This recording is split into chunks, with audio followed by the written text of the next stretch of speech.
This story is titled, My Golden Boy Brother and His Fiancée Demand My Inheritance for Their Wedding, and My Parents Sided with Them, so I cut them off for good. Hey everyone! Before we jump into today's video, I need your help. We've noticed the channel is losing some traction, and subscribing is one of the best ways you can support us.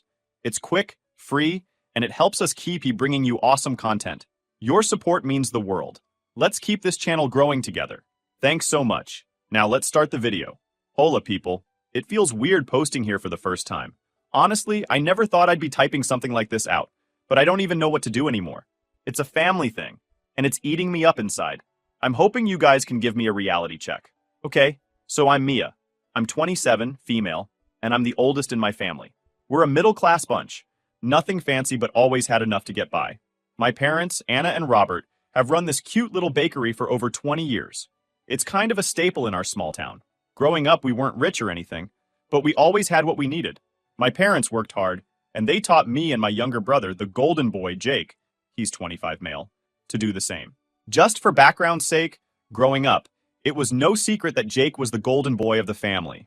He could do no wrong in my parents' eyes, and they were always quick to defend him, no matter the situation.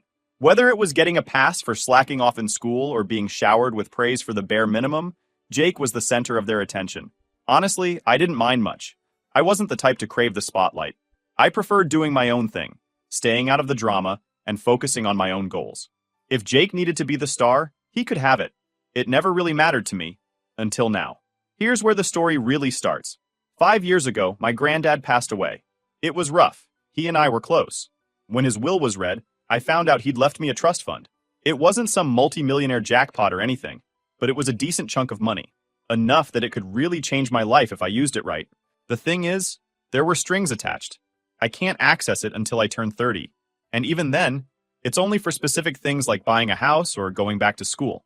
At first, I didn't even think about it much.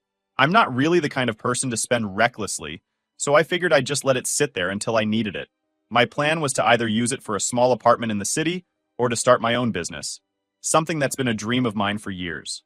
Anyway, fast forward to earlier this year. Jake got engaged to his girlfriend, Emma. She's 26, and she comes from a well-off family. I don't want to sound rude, but Emma's one of those people who just oozes charm. She's the life of the party, super polished, and everyone seems to love her. I liked her too, for a while.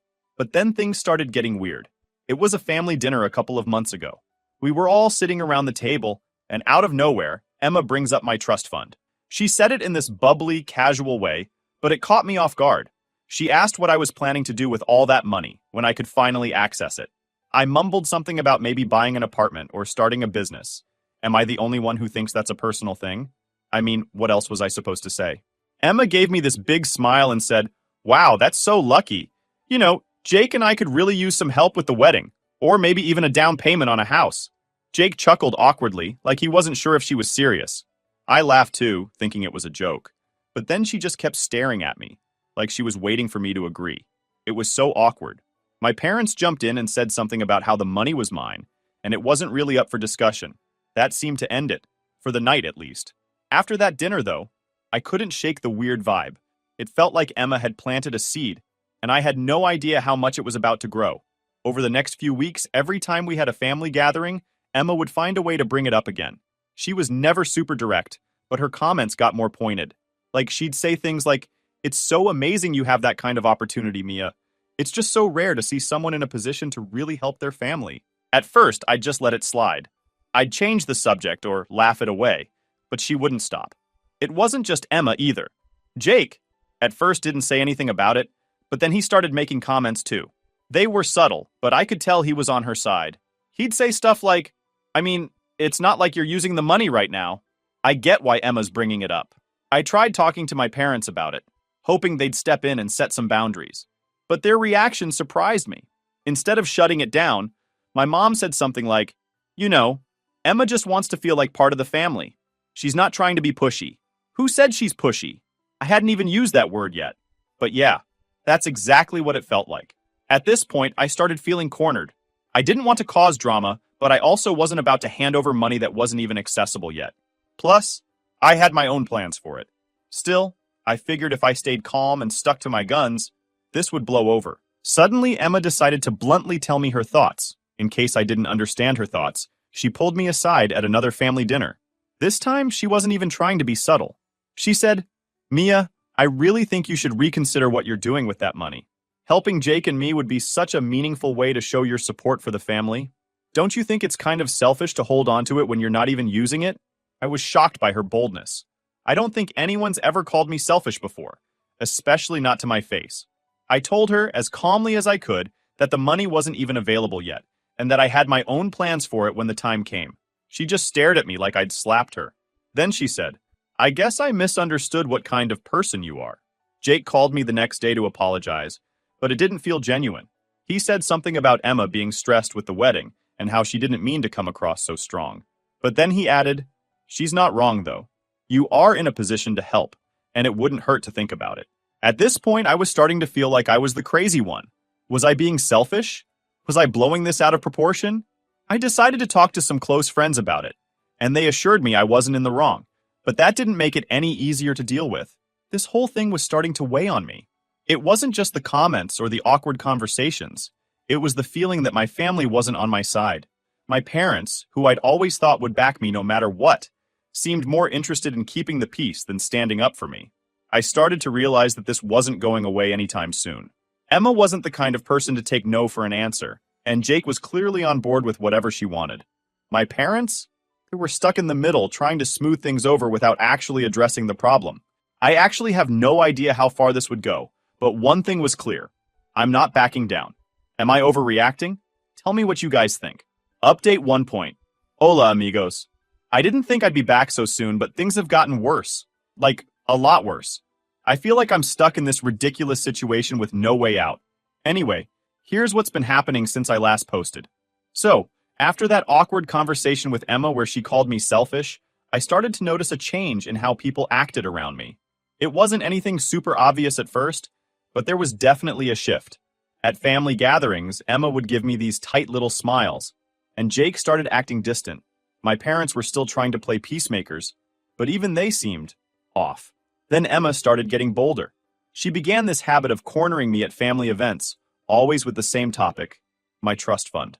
One time, she pulled me aside while everyone else was watching TV and said, "Mia, I've been thinking, what if you just gave us a portion of the trust fund as a wedding gift? It wouldn't have to be the whole thing, just enough to help us with the down payment for a house." I guess that trust fund was keeping her awake at night. I couldn't believe what I was hearing. A wedding gift? Who asks for something like that?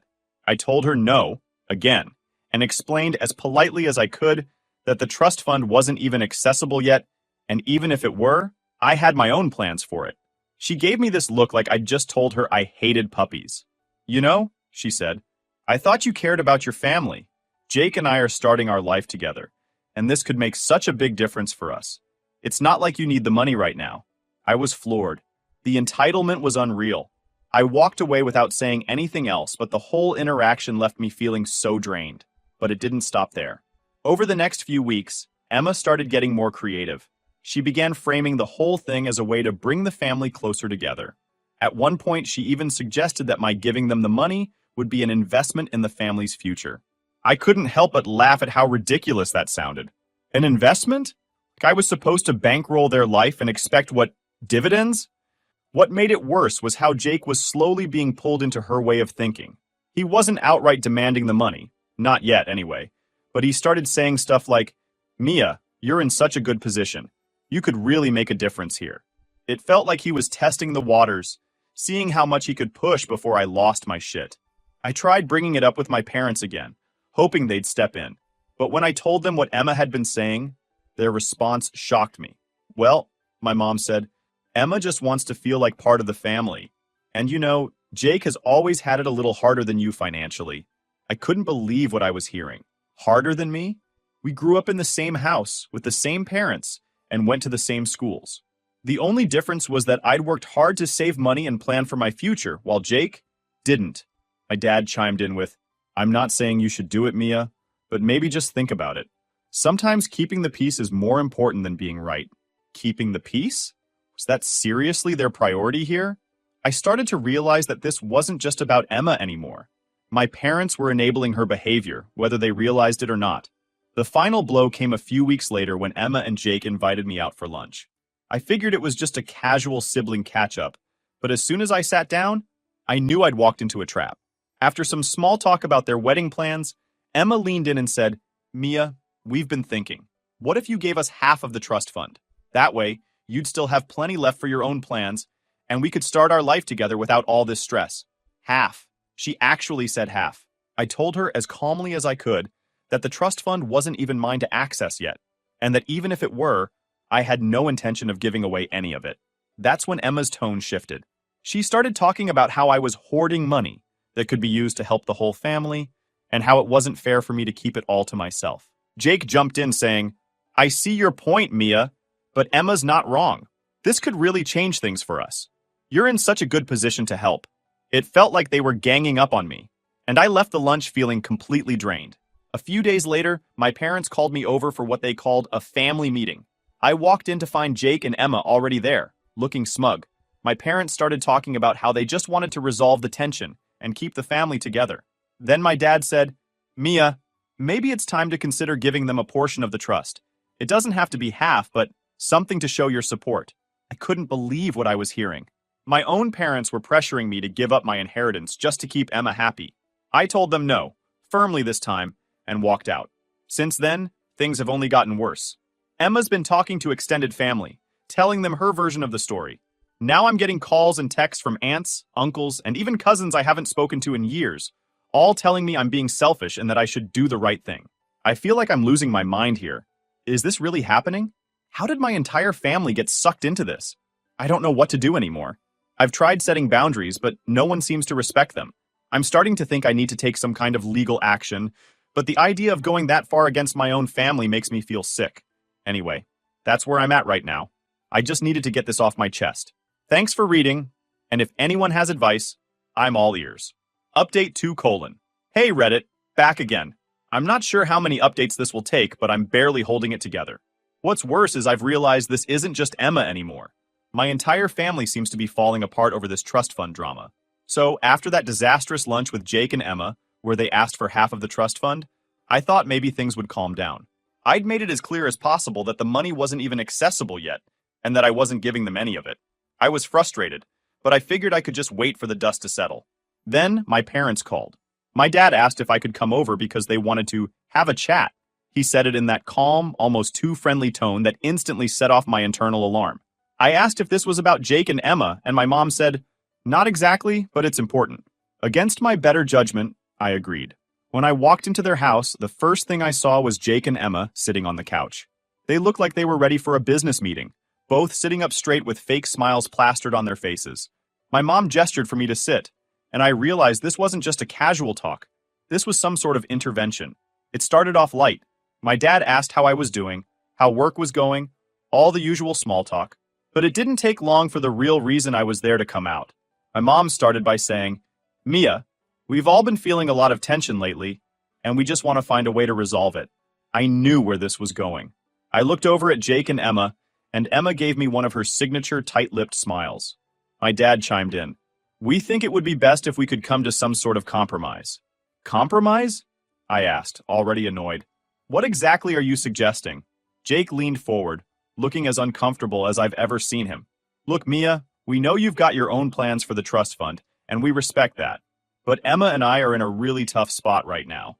We're trying to plan our wedding and figure out our future. And honestly, even a little bit of help from you would make such a big difference." Emma nodded along, jumping in before I could respond. "Exactly. It doesn't have to be half. Just something to show that you support us. It's not just about the money, it's about family."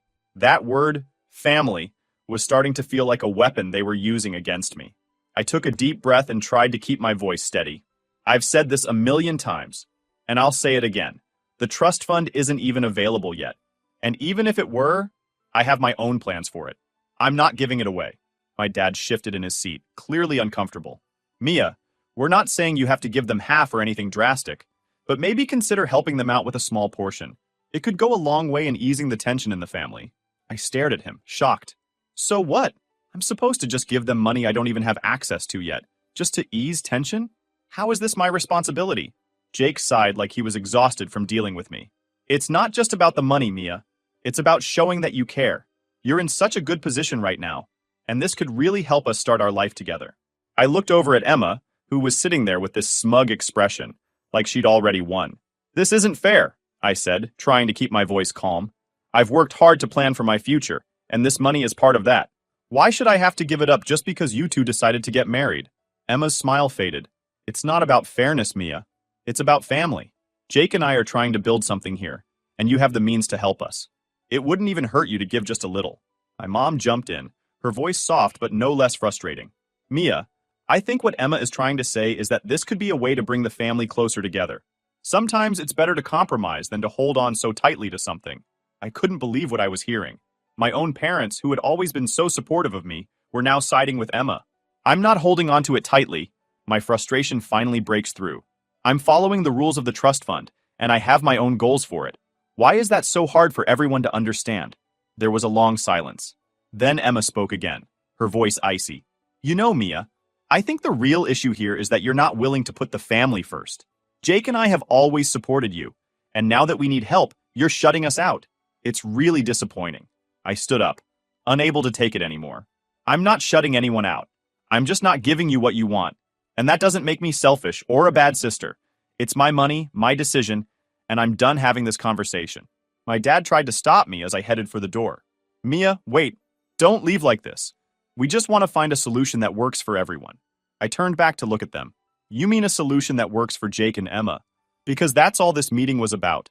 If you can't see how unfair this is, then I don't know what else to say. And with that, I left. Since then, I've barely spoken to my parents. Jake and Emma have completely stopped talking to me, which honestly feels like a relief at this point. But the worst part is how isolated I feel. I always thought my family would have my back no matter what. Now, it feels like they've all turned against me. And for what? I'm not sure what my next step is. Part of me wants to just cut them all off, but another part of me is holding onto the hope that things can somehow go back to normal. For now, I'm trying to focus on myself and block out all the noise. But it's hard when the people who are supposed to love you the most are the ones causing all the pain. Thanks for letting me vent, Reddit. I don't know what I'd do without you guys. Update 3.0. Hey, Reddit. I'm back with an update, and honestly, things have gone from bad to worse. After weeks of being cornered, guilt-tripped, and painted as the villain, I finally decided to take a stand. It's not what I wanted, but I'm realizing that I can't just keep hoping this will blow over.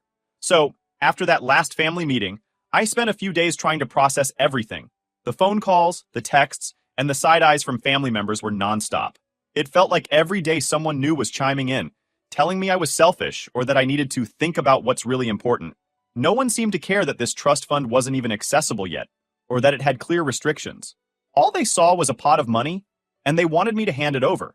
The breaking point came when I got a call from my cousin Laura. She's one of the few family members who's been supportive through all this. She told me that Emma had been going around at family gatherings, spreading rumors about me. Apparently, Emma was saying things like, Mia doesn't care about family, and it's so sad to see someone prioritize money over their own brother. Hearing this made my blood boil. I knew Emma was manipulative, but going behind my back and trying to turn the entire family against me, that was a new low. To make matters worse, Laura also told me that Emma had been asking other relatives for details about my financial situation. She'd been poking around, trying to find out how much money I actually had and whether there was any way she could access it. That was it for me. I decided it was time to consult a lawyer. I needed to know exactly what my rights were and how to protect myself.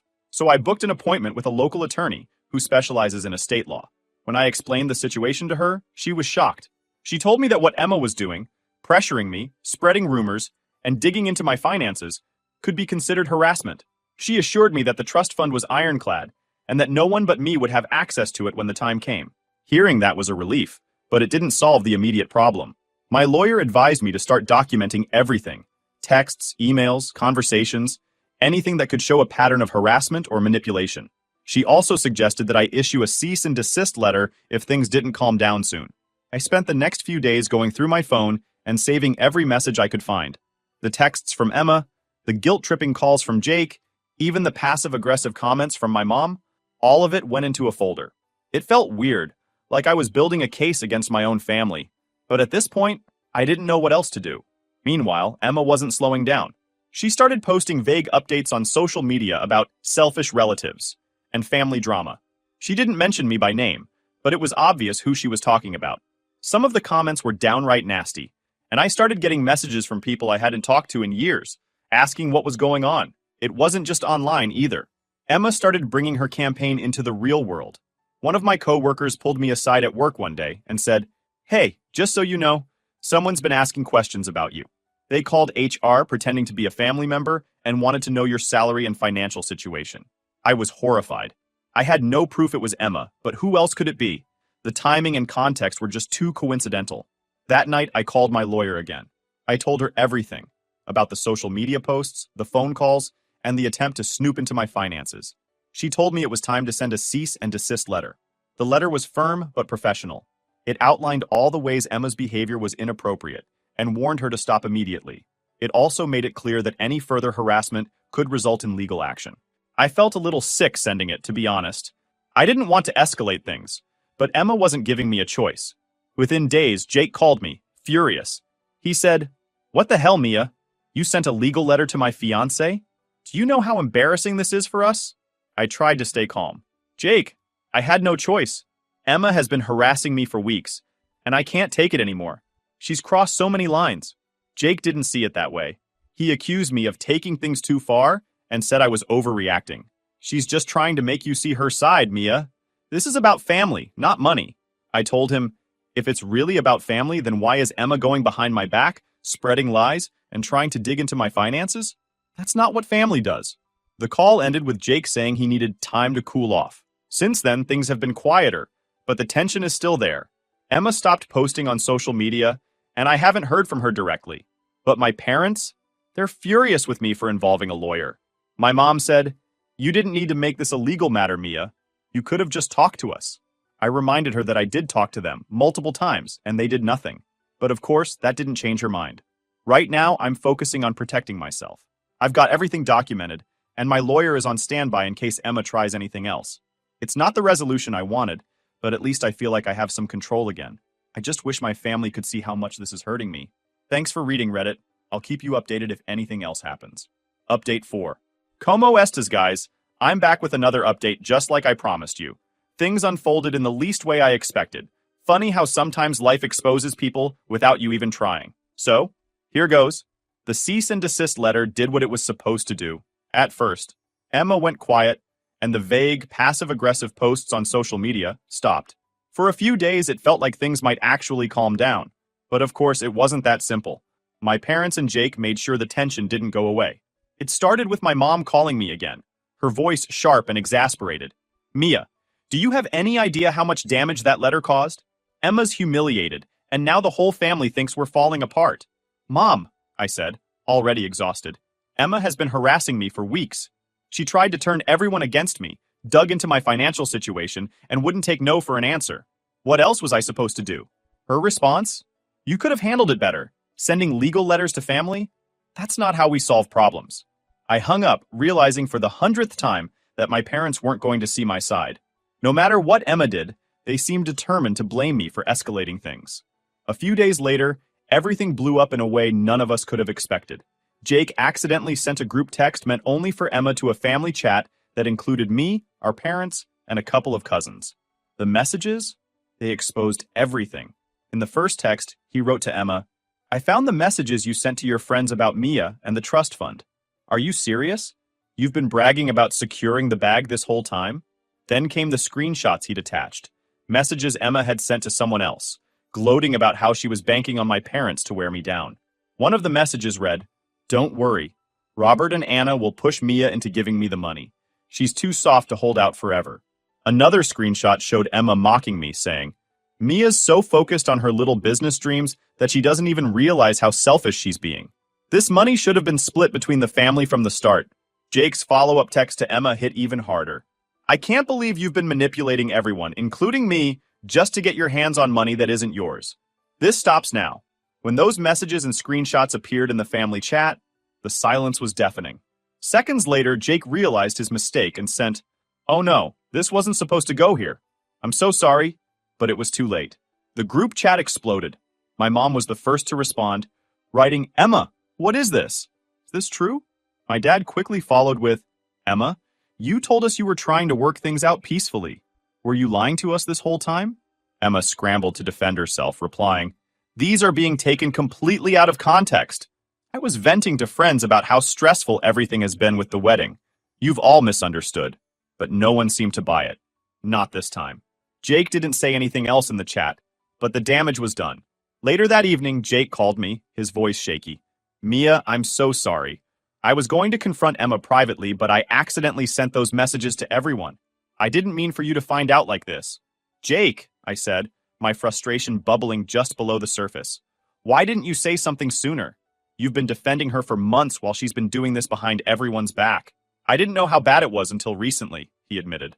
"I found those messages on her phone by accident, and I couldn't believe it. I was trying to figure out how to confront her without blowing everything up. Clearly, I failed at that." His voice cracked as he continued. "I let her manipulate me, Mia. I thought she was just pushing for what was best for us, but now I see how far she's taken it. I'm so sorry for everything." I sighed, feeling a mix of anger and pity. "Jake, I've been trying to tell you this for months. Emma didn't care about the family. She cared about getting what she wanted. I appreciate the apology, but fixing this is going to take more than words." He agreed and just disappeared. The fallout from those texts was immediate. Laura, my cousin and biggest supporter, told me later that the family group chat had been buzzing with reactions for hours after I left it. Many of the relatives who had been criticizing me started to change their tune, finally seeing Emma's true colors. But Emma wasn't done. In the days that followed, she tried to save face by calling family members individually and spinning new stories. She claimed the texts were jokes, or that I'd blown everything out of proportion. She said she'd only been acting out because of wedding stress. By then, though, most of the family wasn't buying it. The screenshots were too damning, and her excuses didn't hold water. Jake, meanwhile, stayed quiet for a while. When he finally called me again, his tone was different, more resigned. "I've ended things with Emma," he said. "I couldn't stay with someone who would treat my family like that. I can't believe I let it get this far." I could hear the regret in his voice, but it didn't erase the months of hurt I'd endured. "Jake, I'm glad you're seeing things clearly now," I said. "But you need to figure out why you let her manipulate you, and why you defended her even when the signs were there. And that is it for now. Thank you guys for all your comments, I really appreciate it. I honestly don't think Jake will continue with his relationship, but I'm not sure yet. If anything pops up in my messed up life, I'll post a final update." Esnim final update. Hola amigos, here's the final update on everything that's happened. I never thought things would go this far, but I'm finally in a place where I can put this whole mess behind me. As for Emma, she didn't go quietly. Laura told me she'd overheard Emma complaining at a previous family event, saying, "This whole thing is Mia's fault. If she'd just done the right thing, none of this would have happened." I heard through the grapevine that Emma and Jake's wedding plans were falling apart. The high-end venue she'd booked? Cancelled. The dream dress? Returned. She couldn't afford any of it because she'd been counting on me to fund her vision. And now that her plan had backfired, everything was unraveling. Eventually, Emma disappeared from social media entirely. She stopped showing up at family events and went quiet. It was a relief to have her out of my life, but it didn't erase the damage she'd done. My parents, shaken by everything, started reaching out to me more often. My dad admitted they'd mishandled the situation, and my mom, Emma's biggest defender through it all, finally apologized. "I'm sorry, Mia," she said. "I should have believed you sooner. It wasn't perfect, and it didn't fix everything overnight, but it was a start. Recently, I decided to reclaim my life. I cut off all contact with Emma and set firm boundaries with Jake and my parents." Jake, now separated from Emma, apologized sincerely and began therapy to work through his own issues. My parents also expressed regret, finally admitting they'd let the situation get out of hand. Rebuilding trust will take time, but we're moving in the right direction. This whole ordeal taught me the importance of setting boundaries, standing up for myself, and prioritizing my own happiness. For the first time in a long time, I feel at peace. My relationships are healing, my life is moving forward, and I'm ready to leave all of this behind. Thank you for sticking with me through this journey, Reddit. It's been a wild ride, but I'm finally free to focus on the future I've built for myself. Adios.